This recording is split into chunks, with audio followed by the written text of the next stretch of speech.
Тэгэхээр би энэ хотын удирдлагын бүрэлдэхүүнд хандаж юу хэлэх вэ гэхээр хотын ажил яг л хэвийн үргэлжлэж тасралтгүйгээр явагдана.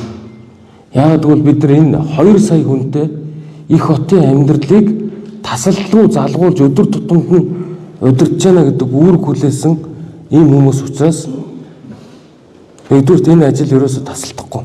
Бидний хоёр дахь үндсэн ажил бол энэ авцааны төвчрлийг бууруулах, мөн энэ одоо агаар орчны бохирдлыг бууруулах, за дээр нь энэ Улаанбаатар хотын нэг тийм эвтэйхэн цэвэр цэмцгэр болохын төлөө явах хэрэгтэй. Өчигдөр шөнө даваа талааг 48 цаг саатуулсан байна. Энэний урдлын Баасан гарагаас Бямгарагч хилжих шөнийн 3 цагт хэнийг Сэргэлэнбаатар төлөөлөгчийг саатуулаад өчигдөр одоо сулсан байна. Миний одоо олж авч байгаа мэдээлэл. За ямар зүйлүүд шалгаж байгаа АТГ дээр сэлбэтэй холбоотой асуудлыг шалгасан юм байна. Цагдаа дээр даваа талаатай холбоотой асуудлыг шалгасан юм байна. Жин хэнийг ч юунд ч шалгаж болно.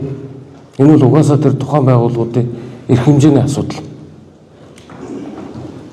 Би 16-17 онд энэ эрүүг эрг хянан шийдвэрлэх тухай эрүүг хуулийн ажлын хэсгийг ахалсан. 72 цаг хорж Баасан хар Баасан гарагийн баримтчилгаа гэдэг зүйлийг өөрчлөхийн тулд 48 цаг болгож өөрчилж яасан. Тэгээ манайхан чи улам арган нарийсаад өдөржин байлгаж байгаа шөнийн 3 цагт 48 дахь нөгөө даваа гараг хүртэл даадаг тэр процесс нь тэгээд одоо тийм явуулаад байна л да. Хүнийг хорж мөрдөхөд хэд үнслэх хэвээр. Мөрдөгч алан тална гэж дарамтлаад байгаа. Гэрээ хаяггүй. Оргон зайлж болцшгүй. Нийслэлийн засаг даргын 1-р урлагч хаашаа оргон зайлах. Чи өөр зөндөө аргууд байгаас баталгаа авч болно, хилийн хориг тавьж болно. Энэ бузар арга барилаас энэ манай мөрдөгч нар прокурор салаач ээ. Тэгээ тойруулж намайг тойруулж буудаж айлгаж ичээж байгаа бол энэ бол худлаа шүү. Намайг дуудаад өөрсдөө шалгаа гэдэг зүйлийг би бас өнөөдөр албаасаар хэлье. Миний ажил албан тушаалыг авах гэдэг хэдэн хүнийг хэлмэгдүүлж ерөөсө болохгүй.